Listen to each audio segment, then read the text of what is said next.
Hey Shell, And hello to all the other wonderful weirdos watching. I've decided I'm going to do a little bit different structure for this particular review because normally, as much as my short stories can't be spoiler free because they're short stories and there's not much to talk about, my Monday book reviews I was going to try and keep like spoiler free. This time, I think I have to split this into sections, so it's like spoiler free, spoilers for the Hunger Games trilogy and the other book, the other prequel, because there's quite a lot of connecting that happens with every single one of these. And so, I mean, there's people that would want to read it chronologically through the time. So start with Ballads of Songbirds, then Sunrise, then the Hunger Games. Or there's people that have read it in the publication order. That section would be for that. And then I would talk complete spoilers of this book because, my goodness, I kind of need therapy after this and I need to talk about it. There was one line in particular that broke me to the point where I was sobbing for so long.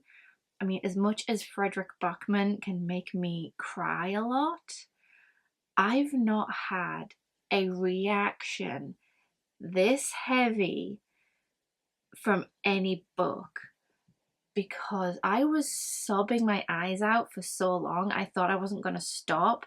And when I did calm down, my teeth were violently chattering.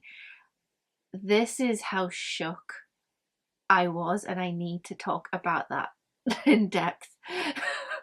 So this will be broken down into sections and I will try and signpost them as best as I can. I've not done timestamps before, so that's a thing I might try, might not, but it might just be title cards. We shall see how editing goes.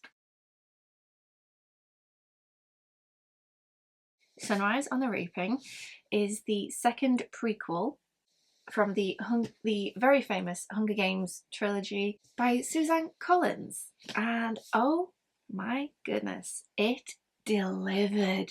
This is about the 50th Hunger Games, second quarter quell from that series. But this world is so thought through. Suzanne Collins created a post-apocalyptic world.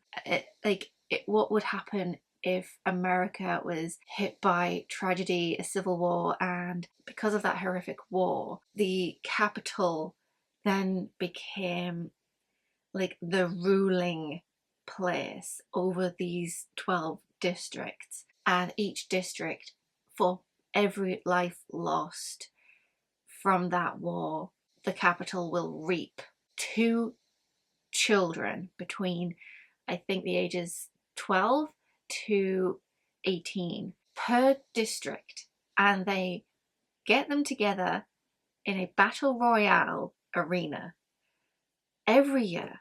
And so every year hell breaks out. So the capital is highly advanced in technology, whereas some of these districts aren't as well off as some of the others, because you've got the elite districts that have special programs for children to volunteer to go into, train up, and then at the end of the term they volunteer as tribute to go into the games, and they are known as careers because they made themselves a weapon to defeat other tributes.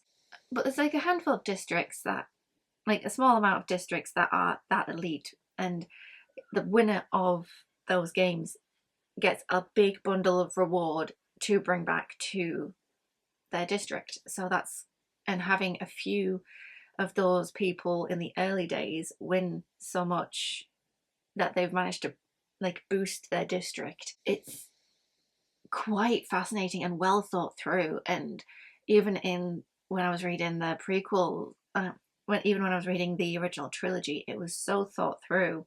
Each of the district has its own separate function, like fishing coal mining in particular for District 12, wood farming, a different type of farming, just all these different districts have their own separate function. I'm pretty sure one has textiles. Yeah, it's very thought through, and it also comes through in some of, because the capital relies on these districts for their resources. Like, none of the capital dwellers are farmers, none of them are miners, none of them know how to make fabric.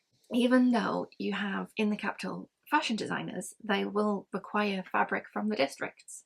There's even one particular district, I think it's 3, that is very good at tech in particular, and so all of the technological advancements are because of District 3 in particular, and the capital relies on that.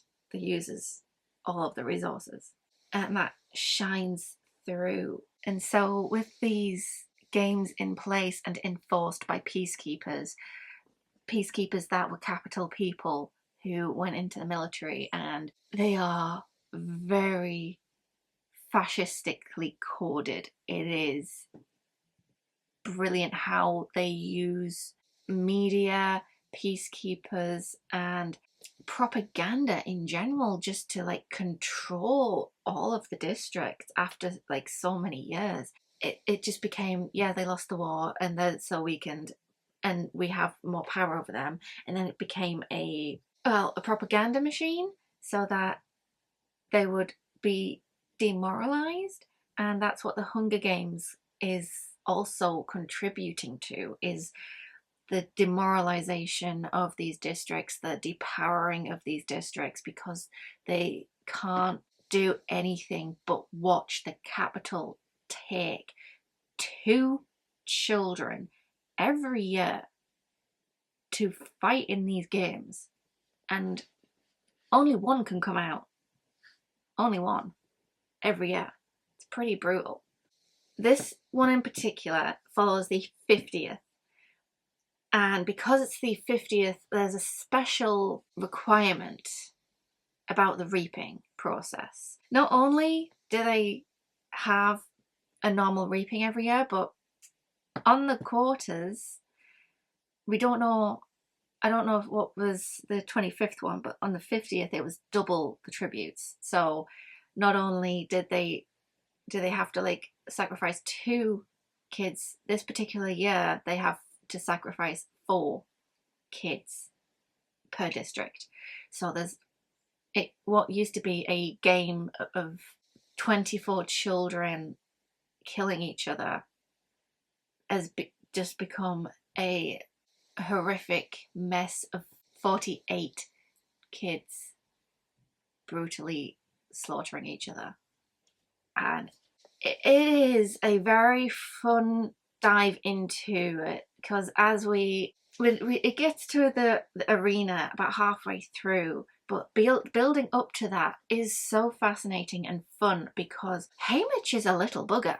He has quite a rascal reputation, and I'm choosing the word rascal in particular because he chooses that word to cling on to as part of what he wants people to see him as, because it's like a Big Brother arena, and in that Big Brother you get to choose who you are, like what the capital gets to perceive you as. So he's decided to go the rebellious rascal, and like harmless really, but doesn't care, bit of an assholey type person.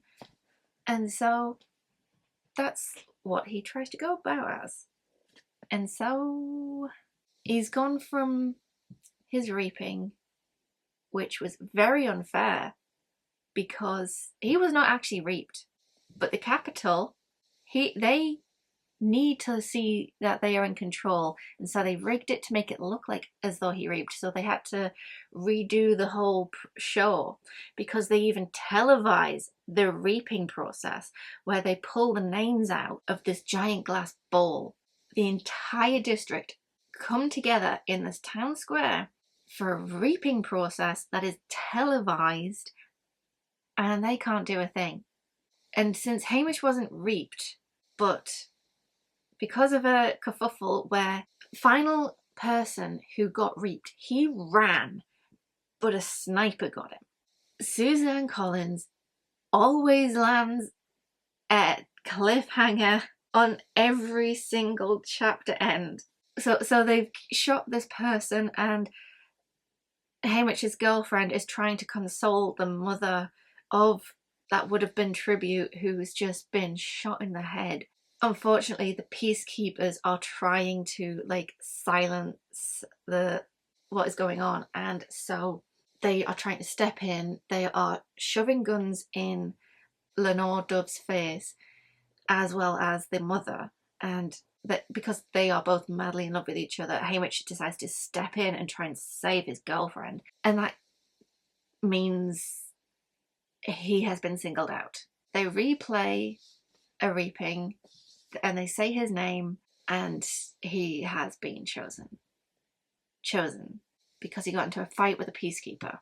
Suzanne Collins also has all of this poetry and songs because of the culture that is in District 12, and it's largely because of this group of people called the Covey, who used to be travellers until the balls went up around the districts and they can't travel anymore, but they got stuck in District 12. The Covey are musical. They invent songs and they name their children from a poem and a colour. So that's why we have Lenore Dove. That becomes very significant throughout, as the poem, her name poem was Edgar Allan Poe's The Raven, The Nevermore, and it becomes so significant as it repeats throughout the book. I'll put a pin in that because, my goodness, does that really come back. The significance of each poem, each song gets brought up every now and again, and in the right moments as Haymitch's situation evolves from unfairly reaped on his birthday. By the way, his birthday is also reaping day. We have this guy called Plutarch Heavensby, who is trying to film this thing and make it look like District 12 is a good place to bet, because everybody in the capital can bet on which tribute will win. And so Plutarch's job is to make District 12 look good, even though there was a hint of maybe somebody who did win back in the past, but they don't have a mentor. They don't have a winner. They are seen as the nothing district. Even by other district standards, they are pretty poor. And so Plutarch's job kind of makes him use Haymitch as a propaganda machine. And there's this horrific scene where Plutarch is just like, because they're not given time with their relatives like they normally would, because they are like the kerfuffle with the peacekeepers. So they no longer have that few minutes to say goodbye to their family anymore. And so as they like headed off to the train station, Plutarch is just like, we still need a few shots. And then discounted Effie Trinket is just like, fine, 5 minutes and I'm going. So Plutarch says to Haymitch's mother, I'll give you your few minutes, but first I would like some footage. And it's just like, show me you crying in shock as your son's name is being called. Like replaying that over and over again until he gets the shot he wants is pretty horrific, even though he's trying to like say he's on Haymitch's side.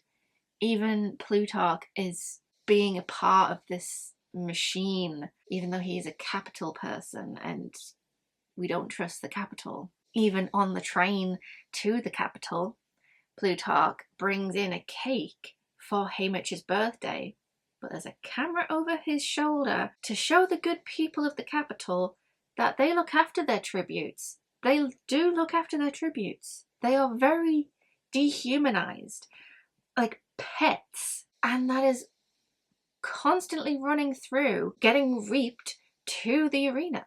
And it's fascinating how they go about some of this. you can even see it in some of the interactions, because Haymitch's chariot ride goes wrong. He ends up spitting in the face of one of the capital people, and they're lapping it up.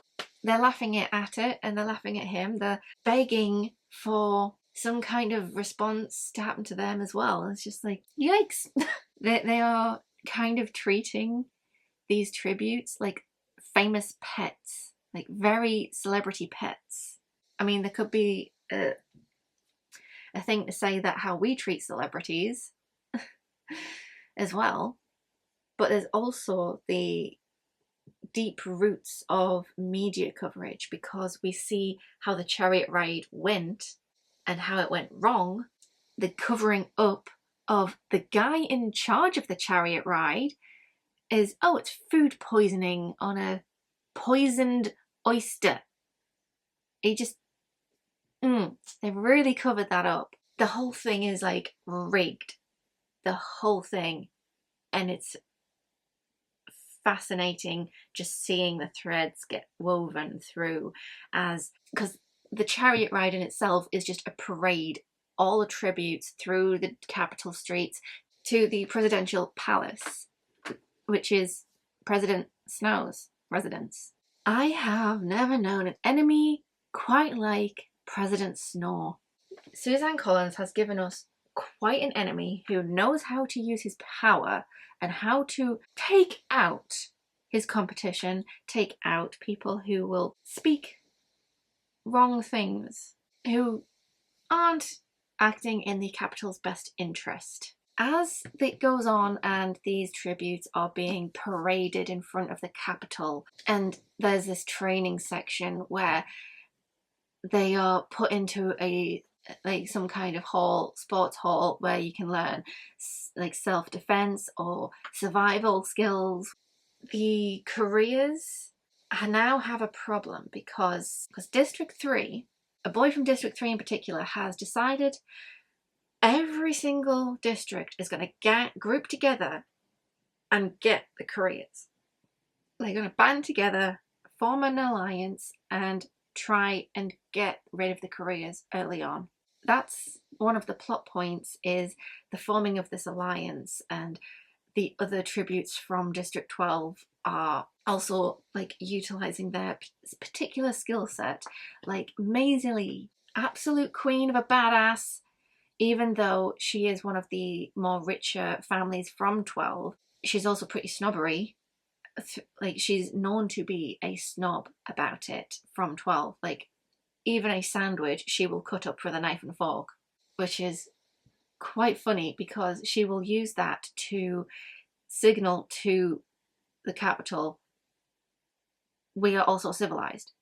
Doesn't matter which part of the country they are in, there are still manners, there's still civilized ways of going about things, because people really animalize the people of the districts.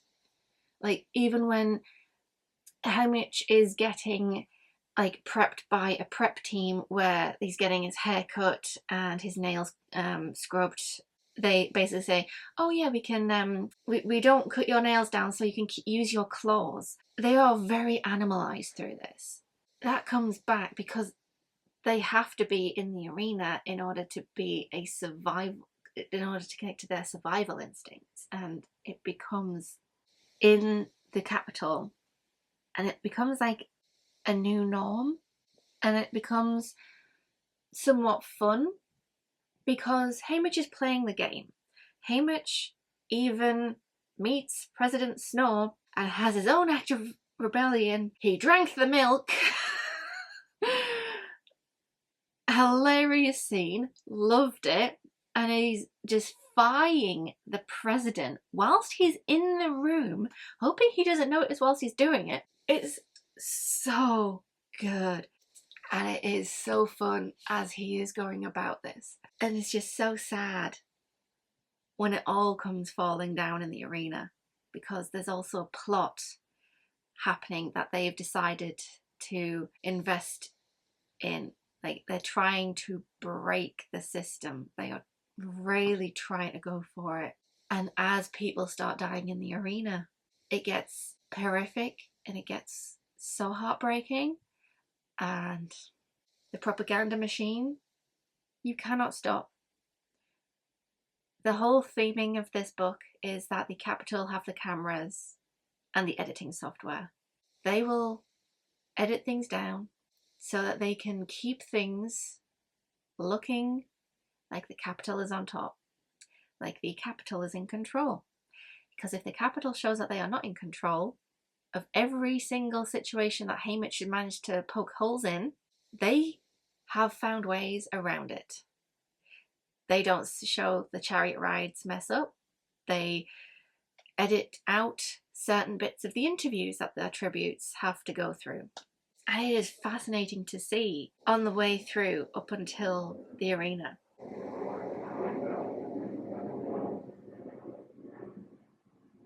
Because the arena is built to be breathtakingly beautiful. Even the air itself is this drug-like effect, like daze the tributes, and we get Haymitch snapping out of it and running for a bag and a few weapons, because this arena, everybody's in a circle, they're all lined up, District 1, 2, 3, 4, 5, and all the way down to 12. And that means Haymitch is very close to a career group, and he uses everybody being dazed in the first part to his advantage, and he legs it because he was able to snap out of it thanks to a bunny. Bunnies become very integral to Haymitch's survival in different ways. He doesn't even eat the bunny. He doesn't utilize that they are there and they are normal bunnies, because everything else is engineered to be deadly. Like, even in his pack there's food and water, which is a clue that maybe the food and water around isn't edible or drinkable. So we've got that to contend with, as well as all of the mutations, these creatures that are designed to kill. We've got taser butterflies, these beautiful bright cobalt blue butterflies with this lightning gold pattern on them, and they taser quite harshly. Haymitch has to fight all these things off, fight other tributes eventually, and try and sabotage the arena. And it is so fascinating how he tries to go about it. Every obstacle facing him, he tries to overcome it, and he does so in creative ways. I think that's all I can say for the spoiler-free section anyways. So I'm going to move on to talking about the Hunger Games in relation to this.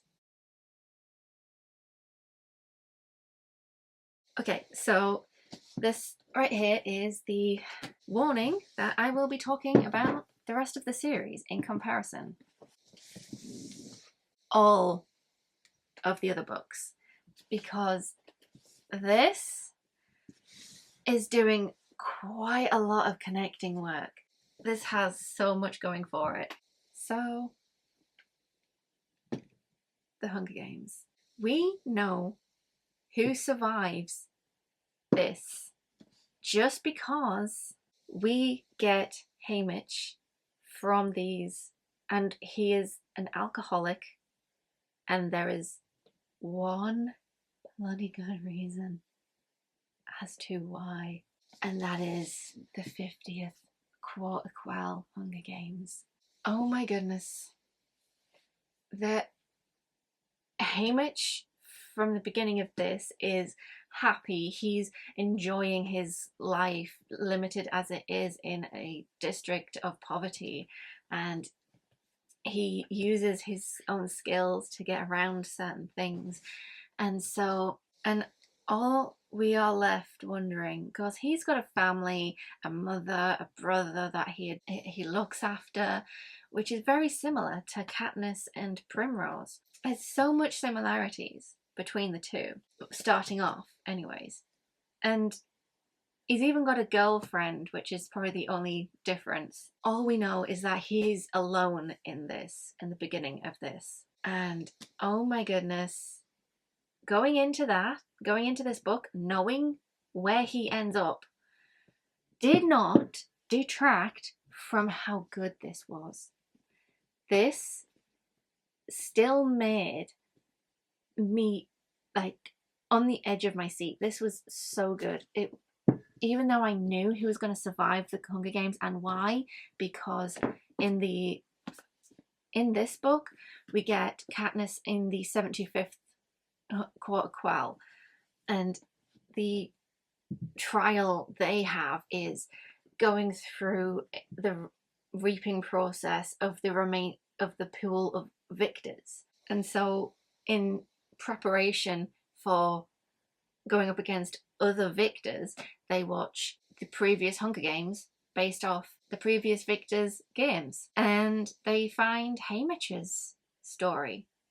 They find Haymitch's Hunger Games.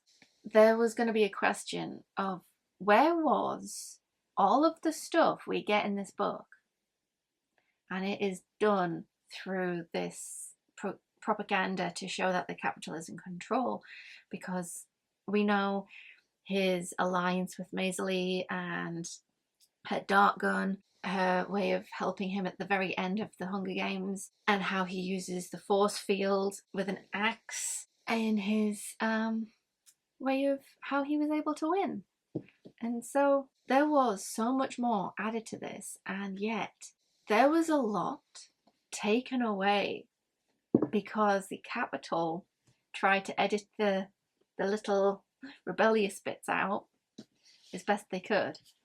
Like the chariot ride in particular wasn't advertised immediately after the fact. They wouldn't show how that came about, and we got that very early on, and it was brilliant.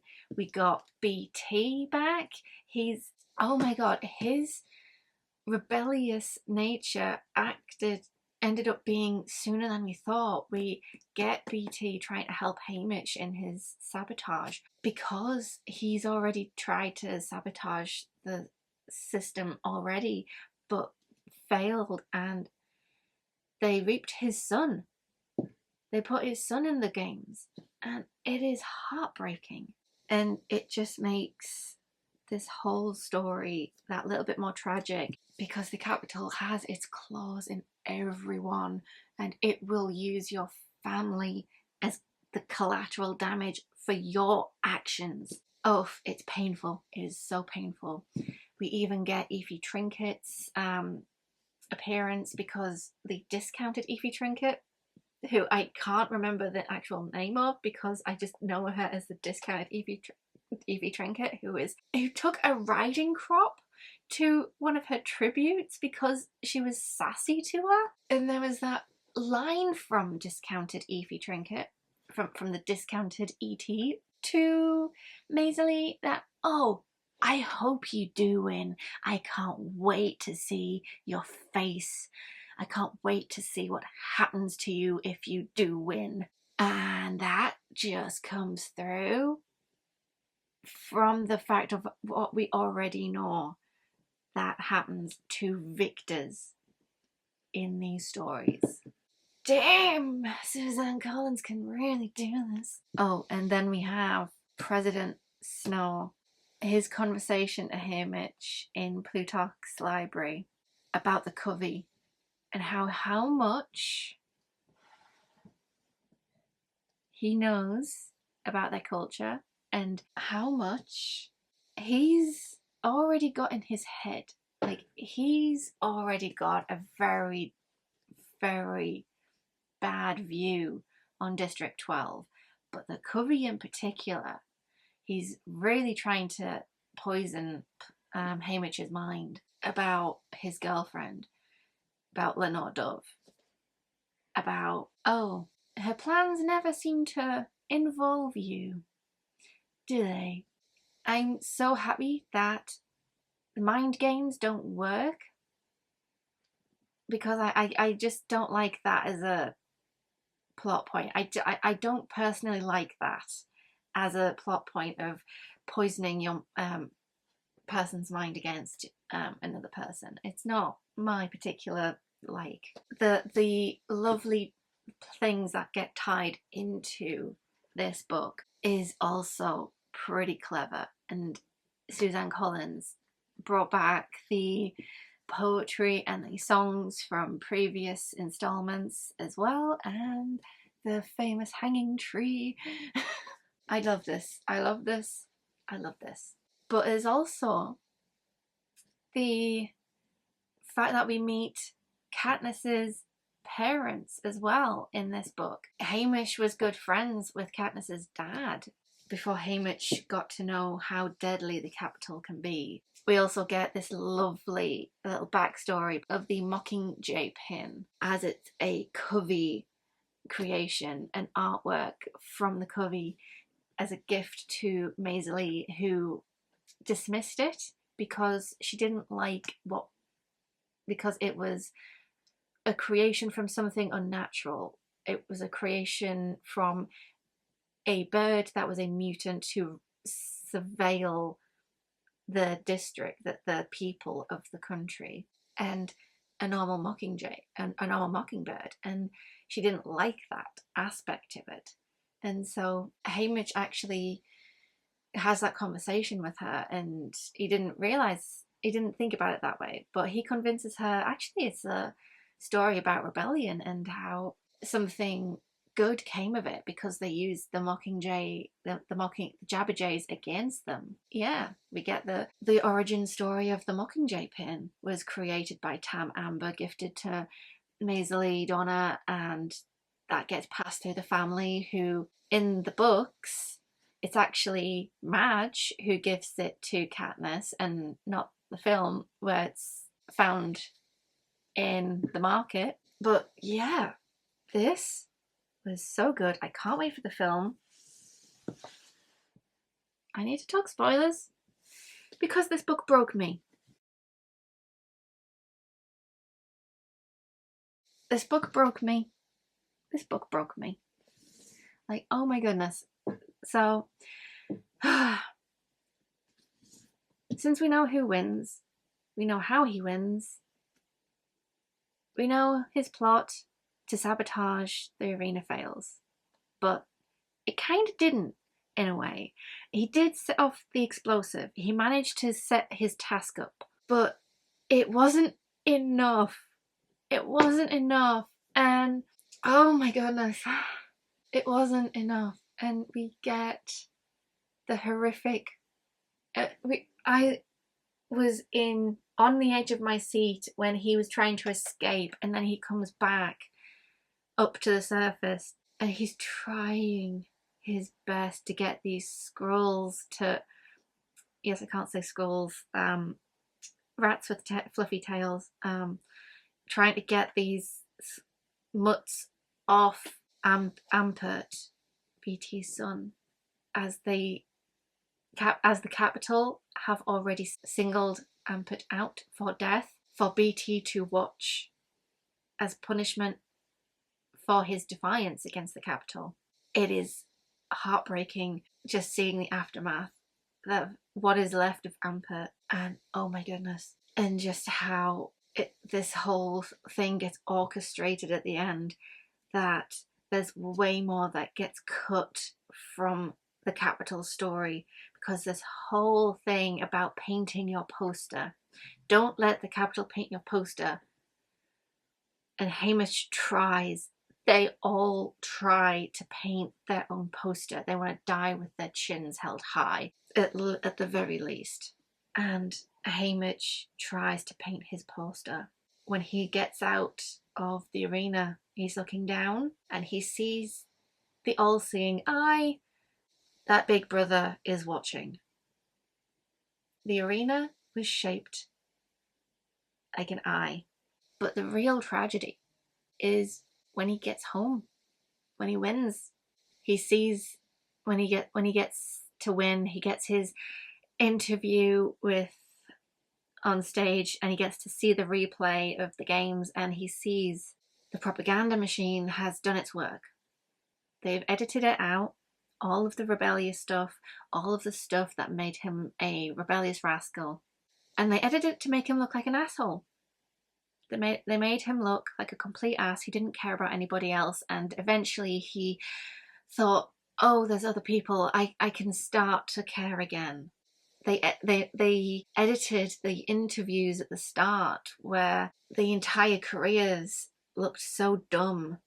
They edited it to make it look like they weren't being poked fun at because of that. They really edited the whole thing down and made it look like a lost cause, and Haymitch to look like he had his own interests at heart and didn't care about anybody but him. They even edited the squirrels. They edited down his meeting up with Amper in the arena.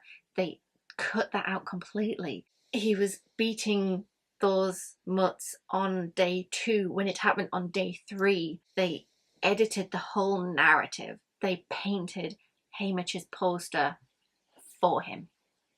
And then we get home. He's loaded onto a train. He was wondering why it was taking so long for the train to take off, but then he looks out the window to see that they were loading up the coffins of the 3 tributes from his district. It is so heartbreaking because he knows he's lost. He knows that his efforts to break the arena, to paint his own poster, to start off this rebellion of fighting back, has failed. And even when Snow grants him his crown at the end, he even says, I guess Snow does land on top. And Snow's only response is, enjoy your homecoming. And that was when my heart sank.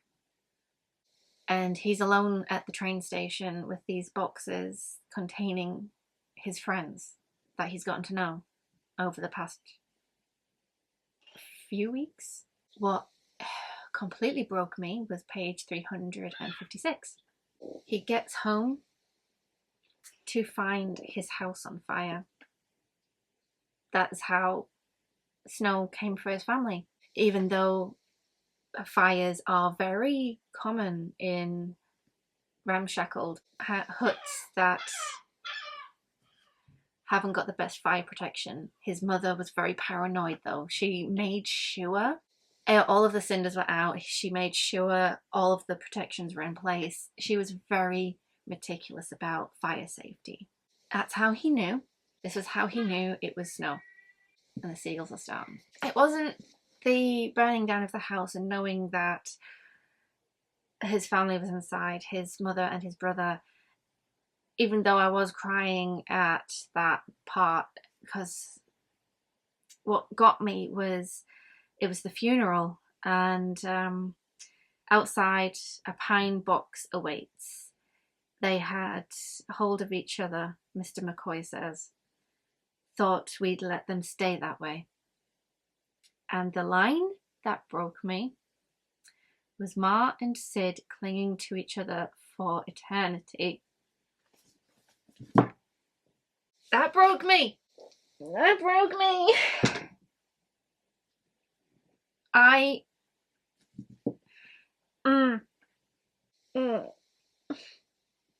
So, that was horrific because Sid's only 10. Then we get Lenore's downfall as well, and she gets poisoned by the gumdrops she so loves, and that Hamish thinks that were the ones he gave her at the beginning, but no, they were just placed strategically in her path. The poetry that Suzanne Collins puts through about the Raven comes through to Hamish's downfall as he starts turning into the person in the poem, lamenting, grieving Lenore's death and losing his mind over it. It is heartbreaking as he turns into the poem. The poem has its significance in itself. what I did like at the end was the epilogue about how Katniss found out about, because he wrote in, he's kept all of this to himself for so long. He's pushed everybody away so that Snow doesn't get to anyone else. He's not allowed any ounce of happiness for his defiance. And so he's pushed his friends away. He's living alone in the Victor's village. He gets his food parcels because Snow wants to keep him alive, to suffer. The epilogue in itself is about after the events of the Mockingjay. So the epilogue in itself is after they've won, and Katniss went around finding goose eggs to hatch for him, and he gets to raise geese like his Lenore Dove did, because she had quite a nice flock of geese. We get a nice little snippet of what happened after, and after the events of Civil War, the revolution, and we get Hamish writing down everybody he loved died in this memorial book. And so Katniss sees that and does that nice thing with the geese.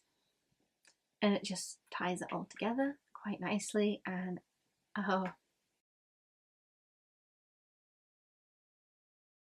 But yeah, that's just my thoughts on this particular series, this book. I had one hell of a time with it. I think I was also affected by it because I read this trilogy when I was a teenager. I was interested in it because I saw it in the library catalogue to like buy a book from the catalogue, and I was interested in it, but I didn't have the money for it. And so I saw it was getting a film, and so I was like, I need to get my hands on these books. So it had been on one of those things that I hold dear to my heart, because I read these books before watching the movie because I was adamant that was what I wanted to do. I wanted to read them, and I did, and I grew up with that, and it was so good. It was such a pivotal moment. It's baked in nostalgia for me, and so I got hit by a ton of bricks. It was great going in. It was great world building again, going from the beginning to the first half, and then trauma after that as we get all of the fallout, as so it should, because there is nothing but brutal carnage. This was a nice exploration into propaganda and social media, because back when this was written, it wasn't like, it was just before like the height of social media and how people are online and how things get edited out. So this got expanded upon. This part of the Hunger Games can be explored that way, and we get quite a nice exploration in how things would work with that element to it, like how you present yourself to a camera. This book also was probably a shock to my system, because let me find it. I was at chapter 18, page 244, and I got to the end of the book in a day. I read 134 pages. I counted, mainly because I thought, right, I'm going to get to chapter 28 by the end of the evening. Chapter 28 didn't appear, instead the epilogue did, and so I accidentally finished this book in a day. I accidentally finished a significant chunk of this in one day. I was not expecting to do this in that particular time frame. It just happened, because it was the beginning of the trauma, the beginning of the action, of the downfall, and I needed it to be over. I needed it to be over. I needed things to be okay again, and so I was just like getting through it quickly. But yeah, this was a really nice experience. I enjoyed myself. I definitely cannot wait for the movie. I think the adaptations have done a really good job. What they've changed is just minor things just to like suit the adaptation, just to suit the medium shift. And I think they do a really good job of it. And so I can't wait for the movie. Oh. It is so interesting, so fascinating, and I love it. I love the series.